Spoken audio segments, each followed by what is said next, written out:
Hi. Short Bus Debate Club. It's a bus rolling. I can get on board. Hello, I'm Darren Jolly. It's time to get this short bus started. So let's roll and on with the show.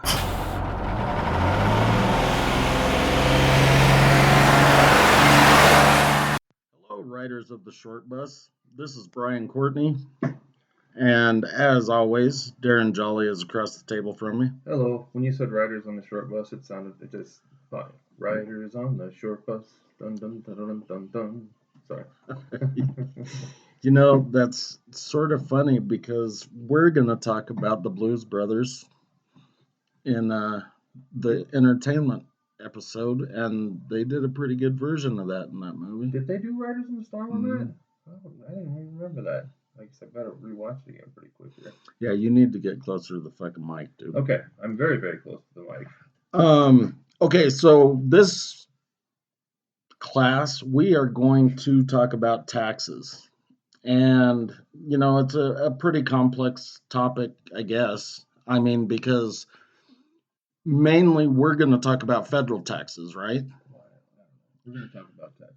But obviously, besides the federal taxes, you know, you've got state taxes.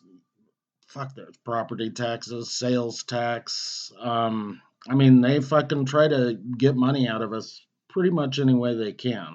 There's a lot of taxes out there. Yeah, fuck, now I don't know about other jurisdictions throughout the country. I'm guessing they're doing something similar, but if you go to like over like where I used to live in that newer Inglewood area, even though it's the older Inglewood area, the northwest corner over there. They have where the where movie where like Costco is and all of that stuff. Yeah, there was a drive-in movie over there. Yeah, okay. Cinderella Twin was there. They have what they call a PIF, which is project improvement fund or property improvement fund or something like that. And then out in Golden at certain areas, they have something similar. And so basically, you know, sales tax on average throughout the metro area is probably about 8%. But they tack on an extra 0.75, I think, for the PIF. And I think some of them might be RIFs and LIFs. But so that tax amount is going to be designated towards specific improvement concepts. Is that allegedly that's the allegedly is the important part, because I mean, I haven't seen any improvements over there where Costco and Target and all of that shit are since they built it, and they're still charging the fucking PIF.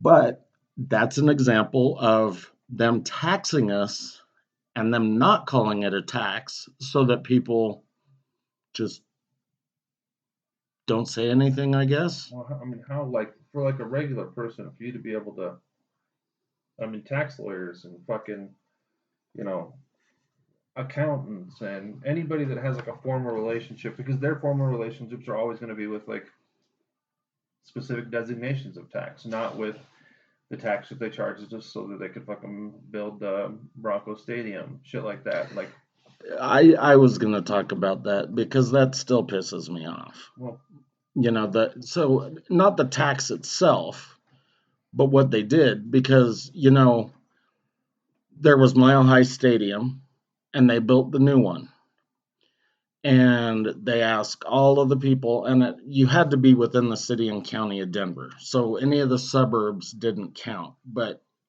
city and county of Denver, they had a vote.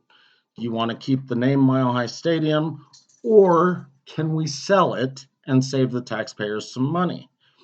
Well, everybody was like, fuck you. You can't sell the name. It's Mile High Stadium. You call it Mile High Stadium. And the mayor at the time did a press conference, and he's like, you know what? We decided to go ahead and sell it. So we're going to call it Invesco Stadium or Invesco Field. And we are saving the taxpayers 1.5 cents. Not 1.5 cents per day, But for every taxpayer within the city and county of Denver, they saved them 1.5 cents by selling the name to Invesco. That's not even a very good sellout. I mean, as far as sellouts go. No, it was bullshit. But that was an example of them not trying to take money from us. They actually had a vote, though. I mean, Mhm. that's a fucking crazy thing to do in the first place. That's a lot of money to spend on a vote that you don't even it just wasn't legally binding. How do you have a vote? I like don't that? understand how they got away with not doing it, but because the city and county of Denver, even with Coors Field, they built Coors Field or whatever the fuck it's called. It's still called Coors Field, yeah. I know they changed the name of Fiddler's Green to something. So they're all these name changes because Invesco's not Invesco anymore either. It's Cannabis Lane or some shit. 7 times. I mean, it was Sports Authority, then Sports Authority went bankrupt. There were several different names. Right. So. Anyway, they used city bonds to build said buildings or stadiums. And city bonds, so like they sold the bonds, or yeah, they sold the bonds in order to come up with the money to build the stadium, and so technically the taxpayers were included, I guess. And so they were supposed to ask, and well, they did ask, but I guess they just didn't give a fuck what they said. Spend $3.7 million to run a fucking election. I mean, of course, I'm just picking a number out of my rectum, but you spend a significant sum of money to allow people to vote, and ultimately through the voting, it was just to ask for input with regards to something that they weren't going to hold to either way. I know, it's ironic. They never do that. So we're going to talk about a lot of things, but there's a lady. One thing that I've been looking on a lot lately is this thing called modern monetary theory, and like there are a lot of interesting things that are brought up through modern monetary theory. But there's one book that I had just been going through. It's the second time I've gone through it, and the book's got a lot of copy over the course of the last several years. The lady who wrote the book's name was Stephanie Kelton. The book is called The Deficit Myth. But one of the things that she was really trying to focus on in the book was the idea when people talk about governmental expenditures, right? When you have something like, say, PAYGO, right? PAYGO's if you want to have a new program that's going to cost money, then you have to find a place to fund that, or else you can't create the program. You have to pay as you go, right? So the main argument of the book is when people talk about budgets, and we'll get deeper into the specifics of this as we go further into it. I'm not trying to get too far along. But when you talk about budgets, a lot of times when you listen to, and it doesn't matter whether it's a big R Republican or big D Democrat, when people talk about expenditures, they talk about the budgets of the government in the same way that one would talk about the budgets of a house. But these are ultimately, this is a false comparison. Well, it sort of is. Let me finish what I'm saying. Okay. It is a false comparison, just one way or another. Yeah. We'll get into that, but it is not the same thing. And one of the main ways that she discusses this is that we are not capable of, in our house, printing money, right? We can't create ways to pay for something out of thin air, whereas the government can. And whether that's a good thing, whether that's a bad thing, what it means, again, we'll get into that later, but there's a quote that she uses at the very beginning of the book, and she sort of like brings this quote up several times throughout. And regardless of whether or not you buy into what it is that I'm saying here, I do think that it's important. It's a Mark Twain quote, and it's it ain't what you know that gets you into trouble. It's what you know for sure that just ain't so. And I think that when we think about things like taxes, there are very specific epistemological frameworks that are are rooted in all these assumptions that we drive at when we talk about taxes and deficit spending and budgets and whatnot. And it turns out that, I mean, if you sit there and you look at the way that we spend money on the military and how readily we are to deficit spend as it relates to a specific industry and state related, we'll say a state related industry, because of course, governments are supposed to be the legitimate bodies that are capable of waging war or whatnot, or defense. We have to understand that while in a certain moment the money goes into those spaces, we print the money, we move the digital numbers from here to there almost immediately when it comes to those things, and then when all these other things come up, there's like this immediate rhetorical, you can't spend that, you can't deficit spend in relation to that. But the point that I'm just trying to point out here is that taxes, as it relates to these various different things, it's not just as simple as balancing a budget. It's not just as simple as we have to collect enough taxes to pay for these activities that we ask for our government to do, whether it's infrastructure, whether it's education, whether it's military, whatnot. These questions are a lot more complicated than just a household budget. That I agree with. They are much more complicated.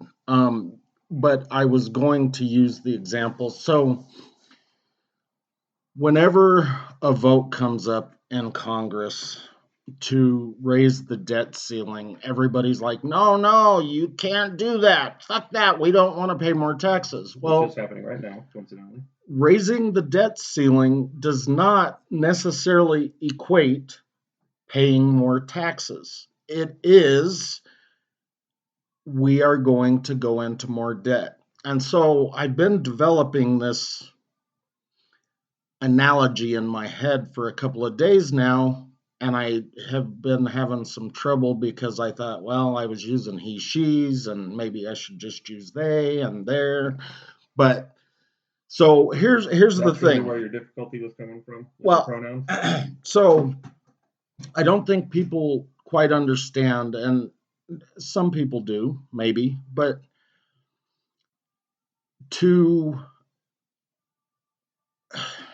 okay,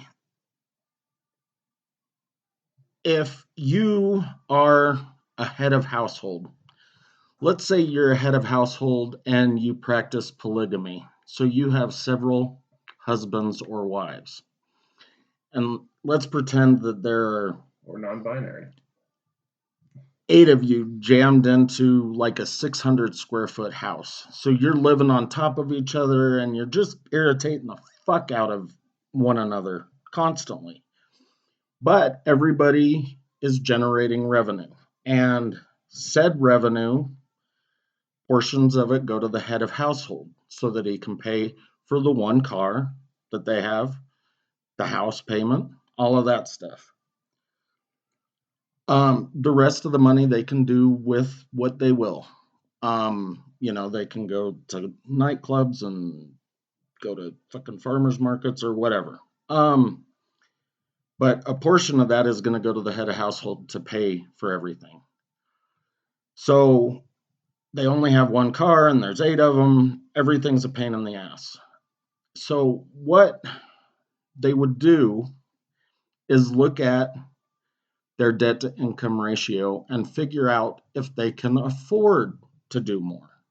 Now, of course, they can't afford to go buy a new house in cash or buy 2 new cars in cash, but they need 2 more cars and they need a bigger house, or maybe multiple houses like they did in Big Love, so that everybody's not living on top of each other.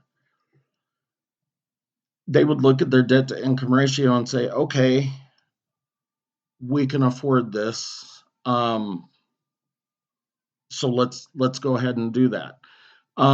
Now, again, this is the finance part of it. So that may or may not mean that all 8 of those people are putting in more to buy the cars and the house. They probably do have to dip into their disposable income, but maybe not. My point is that household of 8 is going to go into debt in order to make things better for themselves. Now, the government is also doing that to some degree when they raise the debt ceiling. But again, that doesn't mean that every time they raise the debt ceiling that we're going to have to pay more taxes.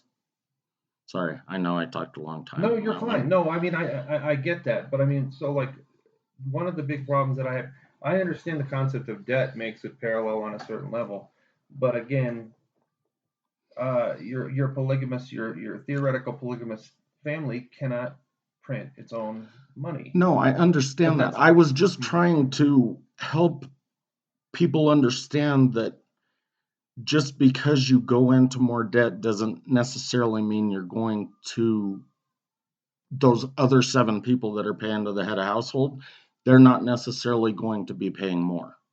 That was the only point, and that was the only example I could think of that would help somebody understand kind of the difference between debt ceiling, deficit spending, and taxes.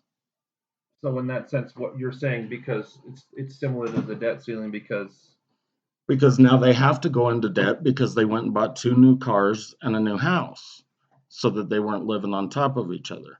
But they're not necessarily they're not necessarily giving more to the head of household because whatever, they sold their shitty 600 square foot house and that helped pay for the new house, whatever the case is. I didn't want to get into finance. I was just trying to illustrate the fact that debt ceiling doesn't necessarily mean we're paying more in. Yeah, okay.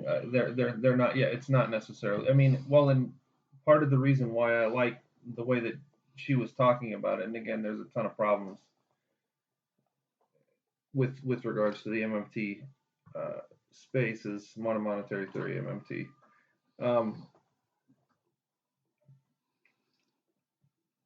Is along the lines of what it is that you're saying. Like there are so many assumptions with regards to and every time we come back, and we're back at the debt ceiling space right now. McCarthy, they got it through the House today.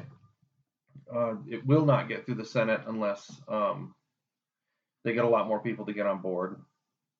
There are all these rhetorical suggestions in the way that they said we're going to raise the debt ceiling, but we have to cut spending, right? So there's this laundry list. That's that stupid fucking Republican argument that's been going on since fucking Reagan and his trickle down economics, dude. Yeah, but still, because of people's relative deficiency in understanding the way that, and dude, it's complicated. It really is messy. And the United States is such a weird case in point because there's this idea that she uses over and over again, sovereign currency, right? And her idea is that if you have the ability to print money, then you have the ability to create these demands and these various different kind of the stuff that developed out of the Great Depression, right? Being able to produce these, you build the Hoover Dam, you build the interstate highway system, you do all these various different things, and you don't have to have the money come in first to do it. You create the movement of money, and then the money starts circulating. So then it just starts moving back and forth. The only reason I didn't like her argument on that, and I'm going to admit I didn't read the whole book, and you have, so maybe she covered this somewhere down the road. But when you, if the U.S. government just says, fuck it, I'm going to print $2 billion today, well, then now there's $2 billion in the market, which is nice. Everybody, gets an extra couple of bucks, but she talks a ton about inflation, dude. Okay, so there is inflation and there's devaluation. I mean both, and if they both occur at the same time, then that's trouble. But okay, sorry, I interrupted you. No, all I'd say is, of course, you cannot talk about printing money unless you talk about inflation, and that is her primary. The big concern is when you start to create these artificial spaces where you're pushing the money around. You have to be really careful because you don't want so much money out in the, and that's the same. So like Larry Summers, who was one of Obama's big money guys, it's total fucking jackass. He blames everything on workers and workers' money. There's all these discussions that because of the checks that came out during COVID, that that was what it was that caused this inflation spike right now. So Larry Summers and like a lot of people that are traditional like neoliberal economists that talk about their idea of free markets, which is not free markets if you look at the way that they talk about them. But again, that's a different discussion for a different day. They don't want to talk about the fact that you had these billions, hundreds of billions of dollars, sometimes trillions of dollars that were being pumped into the banks, being pumped into the cruise liner industry, pumped into the airline industry, all these different industries that were going to be hurt when the pandemic closed down. And the way that they took many of these companies went and did these stock buyback things that drove up the value of their stocks, and then they sold off huge portions of their stocks at the peak.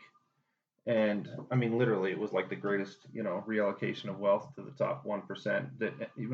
But in those spaces, they don't talk about that, and because that's a huge amount of money that ended up going into this system, way more than the amount of money that went to you and I. And to be perfectly honest, I don't whatever the total number was, 5,000 maybe after all the checks went out, $5,000 is gone in 5 minutes. Well, and that's another thing, is that everybody thinks that the only way that the government gets money is by, and I shouldn't say everyone, but it's by taxes. Mm-hmm. And the fact is that something for like the COVID checks, to help stimulate the economy or at least keep the economy going, because admittedly they fucked us to begin with by shutting down the economy. But so to stimulate the economy, then maybe they don't raise taxes. Maybe they sell bonds, again. Another way for the government to get money. And then they get money coming in on this side. And then you get, huge countries like China who buys a bunch of bonds, or France, or whoever, mm-hmm. or individuals can buy U.S. savings bonds. And that's a way for them to generate money. Essentially, you are buying stock in the government. Which, that's such a weird thing, though. When she was talking about sovereign currency, which is how I ended up kind of getting in this, I think it's a total misnomer, because, so she creates this distinction between, so like all the stuff that came out of 2008, where the bubble happened, the crash occurred, countries like Greece, countries like Spain, Italy, Portugal, they don't have the ability to, because they don't have access to, they're not capable of printing euros, right? Right. And they don't have the drachma in Greece anymore, right? Which, like, it's funny, like one of my favorite guys to listen to, he's kind of a smug prick. But do they not have it, or do they not utilize it? They don't have it. When they gave up, when they signed on to the euro, they were no longer allowed to use that currency anymore. Because I know when I was in Great Britain, and this was before Brexit, or I should say when I was at Heathrow Airport in London, that I could use pounds or euros. But that's because, and this is an important distinction, why the UK is such an interesting case study relative to all those. So they signed on to be a part of the European Union, but they were not going to take on the currency. They kept their currency. They kept their sovereign currency independent. They never flipped over into the euro entirely. Well, I could do it though in Romania and Germany too. They both had their own currency, or the euro. So generally, like when I was in Romania, I wouldn't buy anything in euros because the exchange rate fucking sucked. I mean, it was almost the equivalent of, I think it was doing better than the dollar at the time. So it would have cost me more if I used the euro. But when I used the Romanian, whatever the fuck they call it, it was 4-1 one time I went out there, 6-1 one time when I went out there. So I was fucking just rich as shit. But I'm just saying, I don't know why Greece would have been the only one. They aren't the only ones. They might have still had that currency around, but it still wasn't worth shit. They weren't allowed to print it. Like once they signed on, which is part of the reason why. So Syriza, which is a political party in Greece, I think it was 2012, and in the wake of what happened then, they got voted into power because they were talking all kinds of shit about the way the EU had screwed them because they were not capable of printing their own currency again. They were sort of like existing at the whims of the European Central Bank, right? And because they were the ones, they were like the Fed. It's like the Fed out there, right? And I think it's not. I can't remember where they're at, but the point is that like in several interviews that I've listened to with Varoufakis, because he ended up being the finance minister in that time period, so he'd have to go to all these EU meetings where they talk about, so we'll bail you out and we'll kick you, 780 million euro, or 80 billion. No, I can't remember. They were big numbers, and we're going to kick them down to you.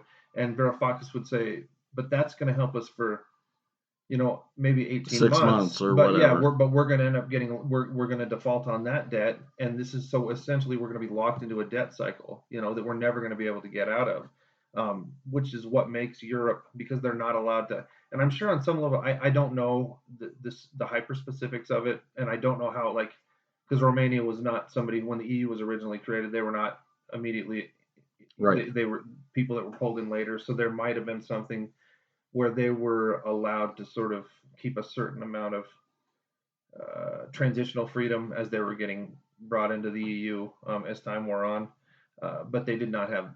They're not allowed. Part of it is that you get inside of that space where you're a part of the currency, and you're not allowed to print your own to where it would be a balancing mechanism. So what would end up happening is that when things started to go shitty, the bonds, if they sold any bonds through their government that would directly connect to the Greek bonds, inflation would be huge. They'd be fucked. So it's like each country was standing on their own relative to what their financial position was. Well, and they all fell like dominoes. I mean, our housing market crashed, and then it was Greece, and then it was Spain, and then Ireland. Portugal, and then fucking Italy, and I mean, it just. Ireland that was not part of the UK Ireland. So yeah, they all got fucked. Yeah. Very, very, very. But I mean, like, one of the things that, like, I remember, and I this is stuff that I don't know well enough, but like the Articles of Confederation, part of the thing that they were primarily concerned about, because that was kind of the same thing that was happening when the Articles of Confederation was created before they did the Constitution, all that. They needed to make sure, they knew that if they didn't bring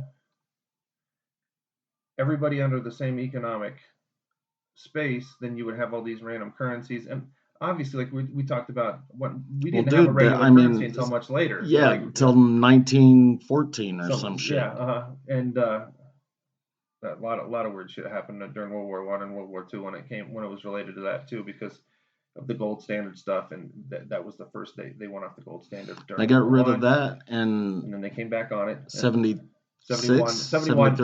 was when they finally got off it entirely. Well, when we finally got off it entirely, which is the weirdest fucking thing in history. I think it's the stupidest thing. Why? Well, because, again, I mean, I think they did it because of what you're talking about. Now we can just print money. But before, it was kind of like, I don't know, a bank having to have a certain amount of money to cover the deposits in the bank, or a casino having to have a percentage of whatever's on the floor. You broke the bank. Right. So the gold standard meant that the dollar was always going to be worth X. Yeah, because it was convertible. Because it was backed by something. And now it's not backed by anything other than the word of it. But this is a very, very, very important thing. No, I think that's so, like, and it was sort of inching, like when it happened during World War I on a certain level, it happened during World War II on a certain level. The Bretton Woods Agreement came out of World War II, where again we're like backing, everything's backed by the full faith of the U.S. government because of Fort Knox and all that shit. But at some point in time, if it was going to start to move to where these things were sort of connecting more clearly, it had to move into an abstract space. And like the thing that you said about China or South Korea or Japan or Saudi Arabia or anybody that will be holding a ton of our bonds, an interesting thing happens in that moment where, so one thing that you've talked about, we talked about like off the air, is what if they flooded the market with that position, Well, or that's something. not just those bonds. Mhm. Like, okay, so calling back the loans and saying, hey, we want the money you owe us. Oh yeah, by the way, we're gonna flood the market with all the fucking tourist dollars that we have over here, and Well, the the bonds. loans come, the bonds, and they come in the form of bonds. The loans aren't just, they don't just lend us that money. That money is purchased through the dollars that they hold Okay, and the bonds. It's not like they say, but hey, I thought they were two separate you things. know, there's no money that they give us. They hold a note. I mean, there's something real, and it's not like a, but whatever. Yeah, it's a promissory note. When they decoupled from the dollar, when they finally, because it was artificially deflated, the yuan, the Chinese currency, was artificially deflated for several years, and then right, that's 2015, 2016 or something like that. They disconnected, so it was a floating currency on its own. And one of the things that I think that would be valuable is for me to sit back and look at, like, how do you want, like, if they have anything that connects to anything concrete with regards to their currency, or is it just something that is like through faith, which is ultimately what you're suggesting about the dollar. The only thing that keeps the dollar moving in a certain direction is faith, because we all share a certain kind of interest in the strength of the dollar. And when I say we, I mean everybody on the fucking planet at this point in time. Um, Well, didn't you say that China and one other country has said no, and we're going to use the yuan now? no, so Brazil and China are talking about purchasing oil with you, but it's not. I don't think it's in stone yet Okay. exactly how it plays out. But one thing that we have to accept and we have to know for sure is that this is going to happen. This is not. It's not a question of if. It's a question of when now. But so the most important thing for us is to make sure that when these other currencies gain strength, that the dollar is part of. It's one of the legs that's holding one of the legs of the pyramid. As long as we're part of what makes the system continue to function with the existence of our currency, then we'd be on one end, the pound sterling would be on another one, the yuan most certainly would be on another one, and then whatever, like the yen, I mean, it's, as time goes on, the euro would have something to say about that. Although, because of the way that the euro has been used to basically create like these servant countries, which is what it really looks like, the ones that keep borrowing money and are locked into those debt cycles. Because ultimately, just quickly with the Varoufakis thing, when he was the finance minister, he kept saying no. But the guy who was president of Greece in Syriza, he did a midnight deal with them, and he said yes. And then Varoufakis quit because he said you're doing a stupid thing. You're just locking us into a permanent debt cycle. It's just like if you the way that the IMF and the World Bank, and if you're borrowing money from, it's exactly the same thing. Yeah, that's why Mm-hmm. like Dyro hated the IMF Mm-hmm. as much as he did because of Colombia and just the debt cycle. Yeah, we'd repeat just to keep them under their thumb. Like one of the guys that I used to read a lot, Stephen Gill, he'd talk about these two concepts: new constitutionalism and disciplinary neoliberalism. Neoliberalism. A lot of people talk about neoliberalism, but he was talking about a very specific phenomenon where, if you wanted to be, if you wanted to have access to the global political economy, if you wanted to be integrated into it, you had to change your legal structures, your constitutions inside of your countries to protect foreign direct investment, to make sure that you wouldn't have a Venezuela emerge, like what happened with the oil down there. And you have to structure, so that's the new constitution. Disciplinary neoliberalism, like if you fuck up, then we're going to use these heavy duty austerity programs to whip your economy back into shape. But if you even deviate from that path at all, then we're gonna pull your money, we're gonna fuck you up, and you're gonna be fucked for fucking ever. So I'm I sure Dyro felt that way. Yeah, I mean, and he's not the only one. I mean, I talked to other people from South America that felt, I guess, similarly.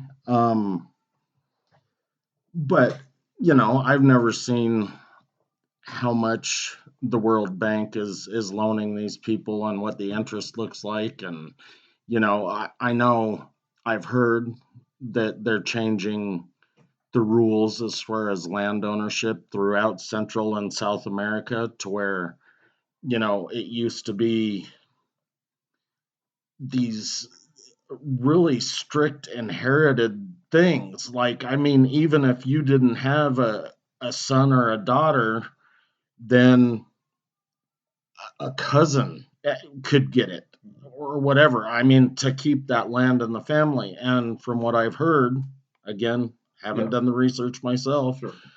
but that isn't the case anymore in a lot of these countries. So, and I have a sneaking suspicion that it's just so that, somebody can go down and say, fuck you, I'm taking your diamonds, or fuck you, I'm taking your oil, or whatever. Yeah, we're liquid. And we're gonna buy up your assets. Well, Right. and also kind of, and I mentioned on a different episode, but the ejidos, the concept in Mexico, where you had communal land grants, like when Chiapas, like basically went to war against the United States and the Mexican government in '94 when NAFTA was signed.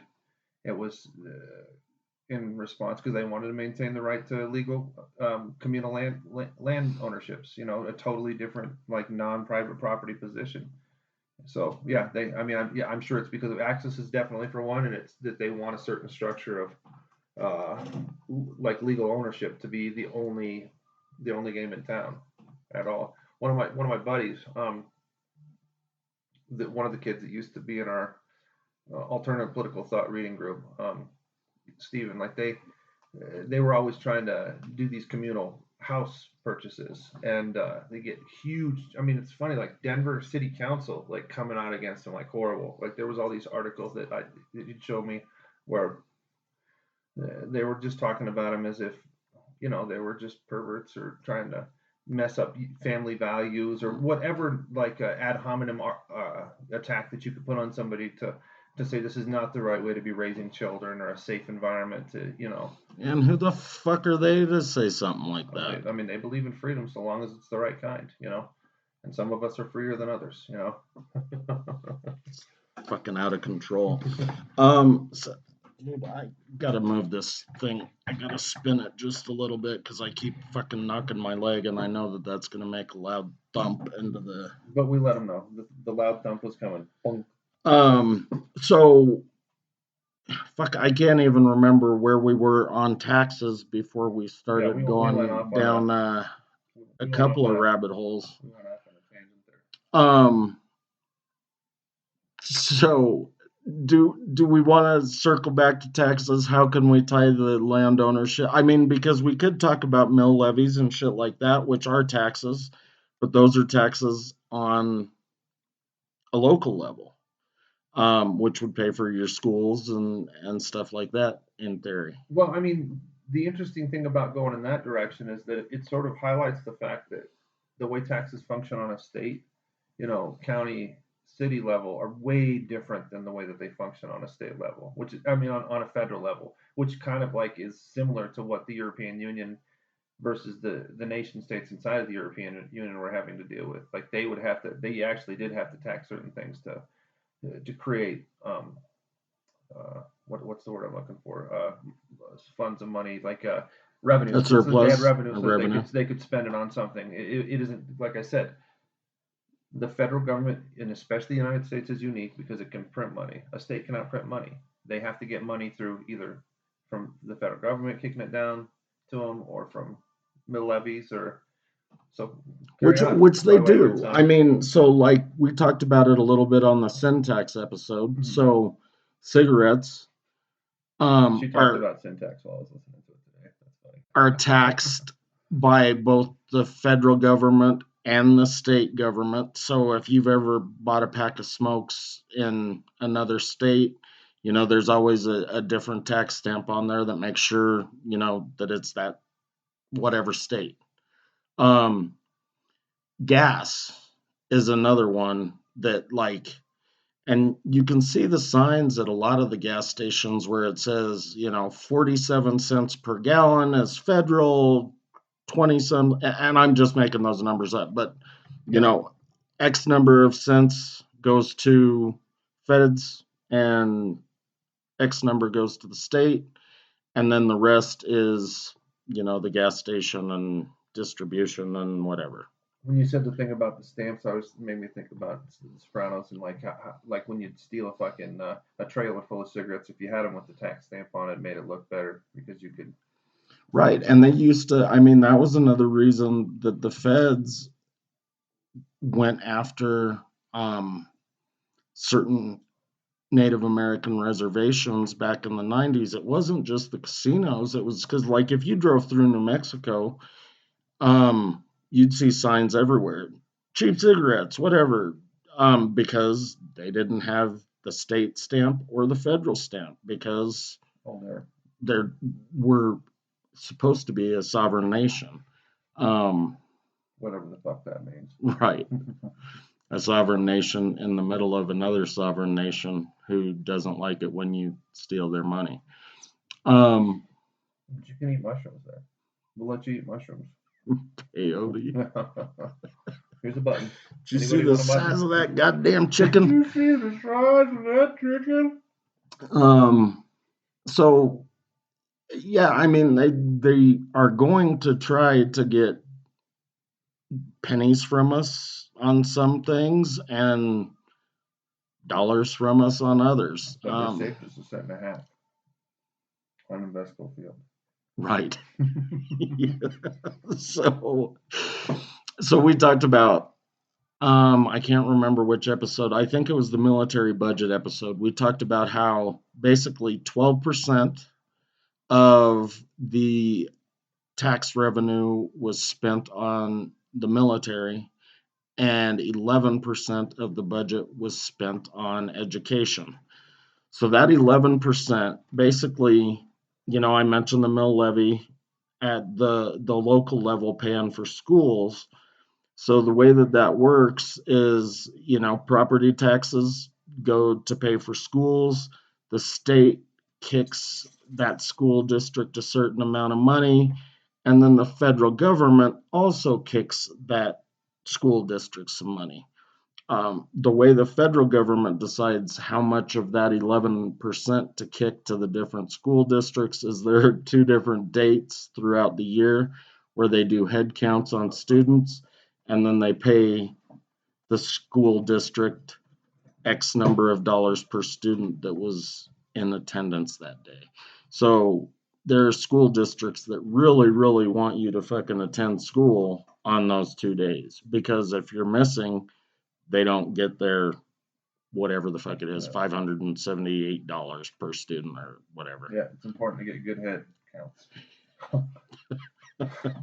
Isn't it? But and the money that you get, like, from the federal government, it's all allocated by specific category. So, like, even if you're fucking short on being able to pay teachers right, I remember, like, in little public schools, they'd always. Well, no, that's the school district that does that budget. It's not, that doesn't come so the feds, when they kick the money to the school district, it's just X number per student.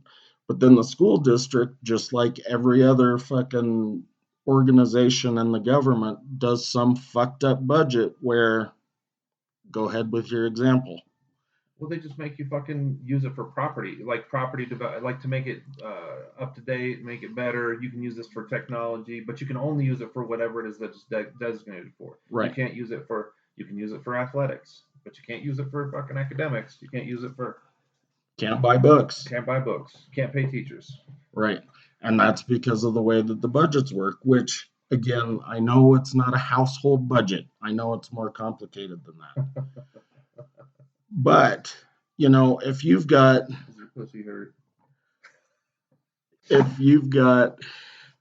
within your government entity, you've got this budget that says, okay, we're going to pay the cops, we're going to pay the fire department, we're going to pay the parks, we're going to pay schools, we're going to pay all of these different groups within the state or within the federal government, for that matter. And then if education comes up short or the cops come up short, you would think that since these guys had $20 million over here at Parks and they weren't using it because they didn't need to buy a new lawnmower. You could move part of that 20 million over to pay the cops because cops are A $20 million lawnmower? Sorry. You could move some of that money over to pay cops, teachers, whatever. But it's everything is fucking siloized and you can't move stuff from one budget to the other. And it's siloized and it's temporally locked too, because you get an annual budget and you have to use up all that money during that annual budget, or else there's no carryovers. There's no way of like this. We are just like at the post office. I have to deal with this all the time too. Like there's the assumption is that everybody that fucking works in the post office, like the all-seeing eye, the sort of like Jeremy Bentham fucking panopticon, is always over you whenever you work for the government. Because the relative assumption is that just the straight assumption is that everybody's either a thief or could be a thief, right? So they lock you into these hard cycles where, like you said, siloized. The money goes here for this specific designation, like you said, the cops, education, that school district, the parks, and then I guess the assumption is that because you can keep a close eye on what happens then and sort of like observe the accounting activities, unless of course it has to do with the military, because the military hasn't passed the last 5 audits that they've done on it, or the Pentagon hasn't at least. But having said that, it's all siloized because everybody assumes that people are thieves. But then it's siloized again within those departments. Yeah. So if you've got Parks and Recreation, then they can spend this much money on seed, they can spend this much money on maintenance, they can spend this. So it's just all the way across. And I don't think it's because they think that everybody's a thief. I think it's because they know they are thieves and they want to get more money from us. I actually think that's exactly right. Because otherwise, and here's another example. Again, I know that this isn't a household budget, but every government budget I've ever seen works this way. Where I'm going to say that you're going to say that 13 times in both episodes. And I'm going to so we'll set it at 13 and a half, and I'll take bets from anybody and for over under. Plus or minus. And I'm going to take the over, and I'll give you 2-1. So it's with every government organization I've ever dealt with, whether it's a city, a school district, whether it's the federal government, military, within, any of them, they generally, and it doesn't matter if it's calendar or fiscal year, but when that year comes up, they all have to spend their entire budget. Otherwise, they don't get their budget the next year, which is just such bullshit. They should be saying, you know what, you did a good job with your budget. You saved the government some money. There's interest coming to us because this money's still in the bank. We're going to give you your budget again. And now you have more because you saved some from last year. You got this, and it's an open slush fund that you can use for this, you can use for that, or you can use.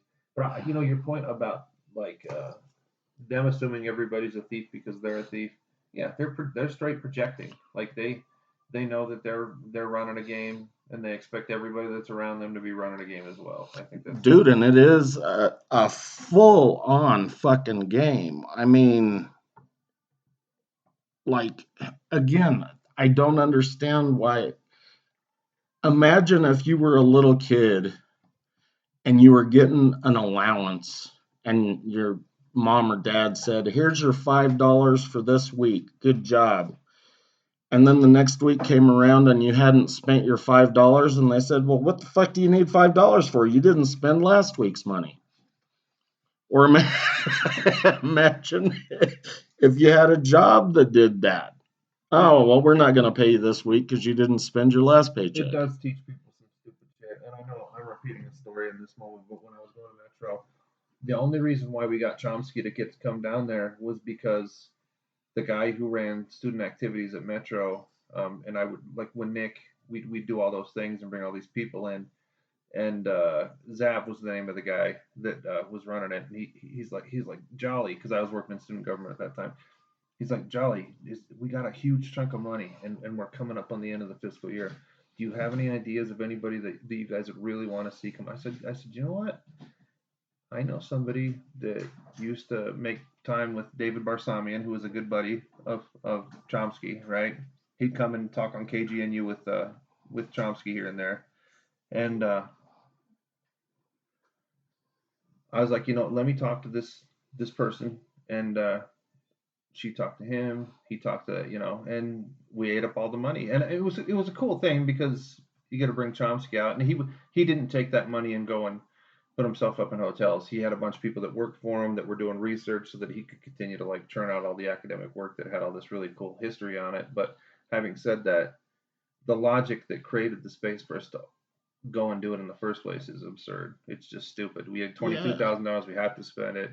Help me spend this $22,000. So that's just, instead of being intelligent. Yeah. And like, what kind of a lesson does that teach you?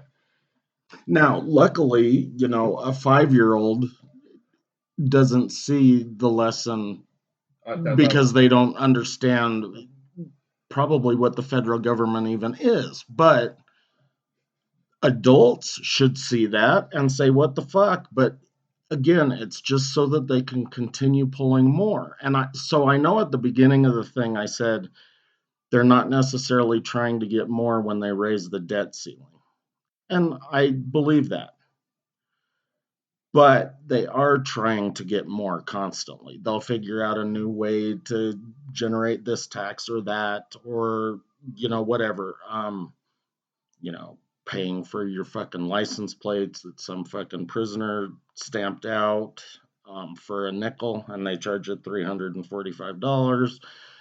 They're gonna try to get every fucking penny that they can from you. And this is something that I thought was kind of funny, because I pulled up the treasury.gov website to look at the money, and I haven't given you any of these figures during this episode, but here it says the U.S. government has spent $3.15 trillion in fiscal year 2023 to ensure the well-being of the people of the United States. And that fucking sentence just makes me laugh, like really makes me laugh.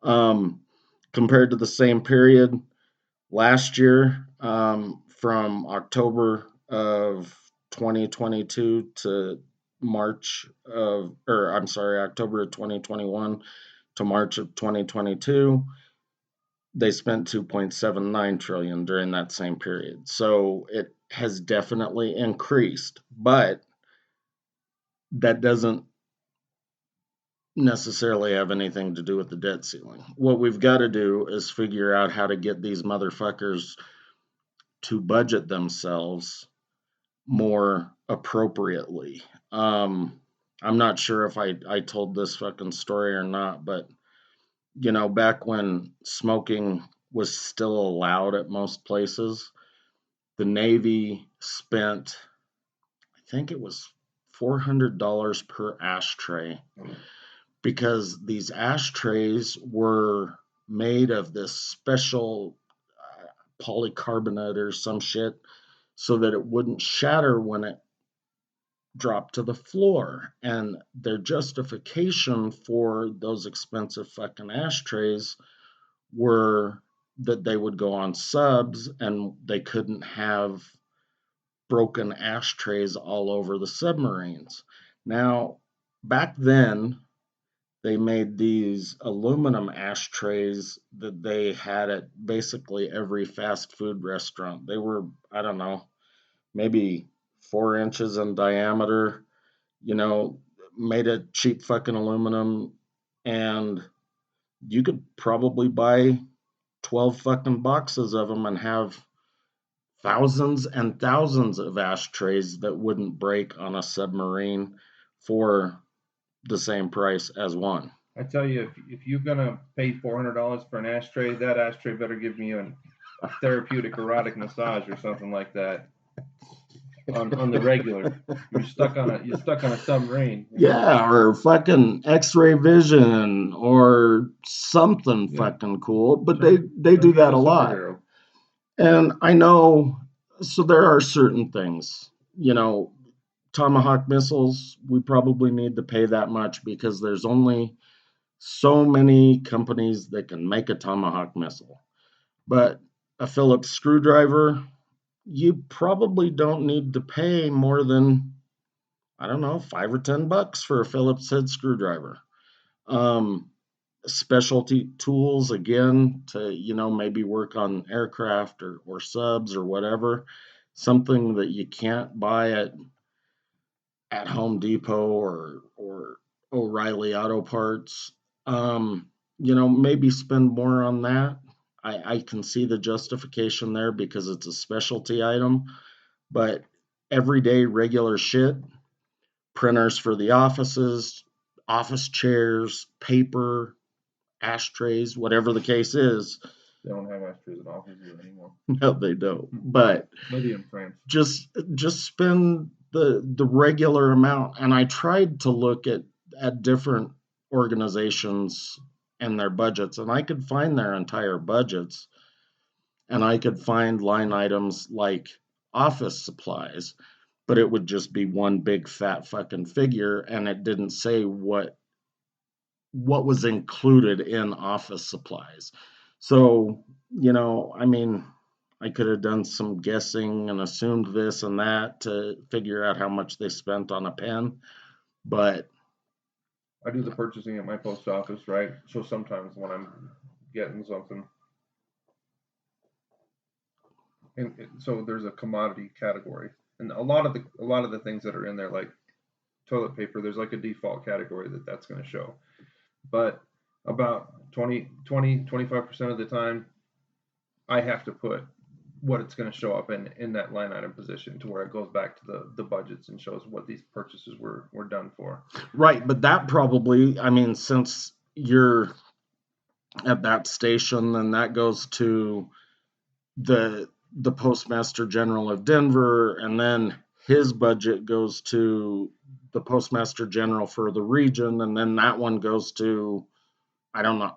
My point is that I put some, because I just was curious, I put some dipshitty answers in every now and again, because there's all these different categories. But for the line items, when I pick, this, sometimes it's like, I don't know, like for the air traffic control people, and that's for like toilet brushes or something like that. Just because only to make the point, because maybe someday somebody goes back and audits and they're like, why did this dipshit do that? Well, I did it because the way that you guys are doing it is asinine. Would they let you do something crazy like buy $800 Mont Blanc pens for everybody at the post office? So I have at your post office. I have 3 reviewers, right? So I put it through, and this person in finance looks at it, and then this other person looks at it, and this other person at the top of finance looks at it for the Colorado Wyoming district, right? But my current manager, and I won't say anything more beyond that, he can go in and change my approvers. So he's all 3 of my approvers now. Now, having said that, somebody might come back and bitch about that at some other point in time. But if they go look and see what I bought, I buy my tool pens. That's like the biggest expenditure that I buy those because I don't want to buy the other super gel ones. Because right, but those are like $1.50 each or something, right? These ones? Yeah. No. I get them. They're like 80 cents each. Oh, yeah, it's not horrible. How dare you spend 80 evil. cents? But on if you get those other super gel, the pen, I can't remember, Paper Mate ones or something. Those are fucking expensive as shit. I'm not gonna do that, even though this is not, because you've got to be smart. Like if I'm gonna be in that job, I gotta at least be thoughtful, But I control the flow of everything with regards to expensive things. Like I keep them stashed. If a carrier wants them, they got to come talk to me about it. If there's one carrier that came to me, it's about 2 months ago, and she's a goofball, but she says the one carrier that was on this route, he said that he purchased the heaters that are in his sheds. So that big like apartment and townhome units where you'd have like 200 or 300 units, and you go into the shed and you deliver the mail, in those sheds, but there's an electrical outlet, so you can put heaters in there, Yeah. which is great for the fucking Or winter time. radios Yeah, or whatever. something to keep you going. But this individual said, this person said that they bought them, but I know they didn't buy them. Somebody told me that, and I was like, dude, I know who you're talking about, and if that person said that they bought them, they bought them. There's no. And that person said, well, can you buy them for me? I said, if you want them bought for you, you go talk to one of them over at the desk and let them buy it for you, because I'm not gonna I'm have that not on putting my name on that. Exactly. So I mean, I really try to be thoughtful. I mean, you got to get the carriers headlamps. You got to get the carriers the hot things for their shoes and for their gloves when they go out during the wintertime. The cleats for their shoes, so they're not slipping and killing themselves on the They ice. don't have to buy those themselves? No, but I mean, as long as they do what they're supposed to, it's not something we're supposed to have to repurchase. Now, we have to purchase the wheel, like the chains, and then they have these like a plastic product ones that they use that are easier to get on and get off, and they waste those like there's no fucking tomorrow. I spent probably $15,000 this winter on those, and I hate that. Like, it kills me every time because of how much. I just think if they took care of them a little bit better, you could probably cut that in half pretty easily. But when they bring in carriers, they're not training them properly in the first place anyway, so they have to figure it out on their own. And if they have to figure it out on their own, they're going to fuck up 3 or 4 times, which means they're going to ruin 3 or 4 pairs at $70 a piece. So that's $200, $250, out the door. So at most of my jobs, I've had budgets to do marketing within my territory. So I could do mailers if I wanted to. I could do whatever. Could you I take them can to Nuggets games? take people to dinners, sporting events, shit like that. I mean, on more than one occasion, I've done a suite at the Rockies game. No therapeutic erotic massages, though. No. Well, maybe. I mean, as long as that wasn't the line item that I put on it. But I knew that I had a budget, and that budget came from the marketing department at headquarters, and it came down. Now, the thing is that if I didn't use it, they could move it to another region or whatever. But there were some of these salespeople, I tried to get the most bang for my buck, where I would hit the most people, or it was the sales that were worth the most amount of money, or whatever the case is. Some of these, I know one chick spent like fucking $10,000 on 3 or 4 cookie bouquets to be sent to people. Cookie bouquet? Yeah. You mean like a flower thing? Yeah, big fucking cookie things that said this and that. And who wants fucking $3,000 worth of cookies? I don't know. There was another one that spent a bunch of money on shoes that were customized that said the company name on them. Now, who the fuck is going to want to wear a pair of shoes that says whatever, something that isn't that shoe? Nobody. Unless it was like a Manolo Blahnik, and it was, some like Carrie Bradshaw from Sex and the City. But even then. Yeah, I don't. Well, no, they were like tennis shoes, like Nike, that were now customized with different colors. And were they Jordans? I don't know, but they were fucking expensive. And to boot, it ended up being like at some fucking expensive ass brewery. So they, had a big dinner and all of these shoes. So it was just a huge fucking waste as far as I'm concerned. But that was her budget. Mm-hmm. And again, if this is a private company. Yeah. But it's still. But that's the point, is that they designed a budget up here and they could move money around. If there was something that needed to be done in the East, they could move some of the money from the West. They won't let these guys do that. Yeah, I know. Sorry for banging on the table. Which doesn't make any fucking sense. So, I don't know. There's a lot that we could talk about with regard to taxes. We're already at an hour and 5 minutes for this episode. I'm not trying to cut us short. I'm just trying to figure out where we want to go and what we're talking about in the second half of taxes and your government. Our government, their government, the government. A government. He, she, her, him, his, they, their government. We'll get there. Did that cover that? We'll get there. Yeah, we're gonna talk about all those iterations of government as it relates to taxes. And I'm gonna keep eating my maple sausage bacon. Okay, so I guess we can go over the overview, and I know what I'm gonna open the next half with. What are you gonna open with? Well, if I tell you, then I'm closing with it. No, but you can give me an idea. You know, it's a segue. So I've been thinking about this for a while, and I don't know if this is part of the problem or not. But you know, when our forefathers came up with all of this shit, because the crown was definitely fucking us over. I mean, and I think, so they say that the tea was kind of the final straw, but I think it was the Stamp Act that really bothered everybody, because it was basically every fucking piece of paper that was in the colonies was being taxed, and the tea was probably just a good way for them to throw it into the bay and make a statement. Yeah, but we love symbolism in moments like that.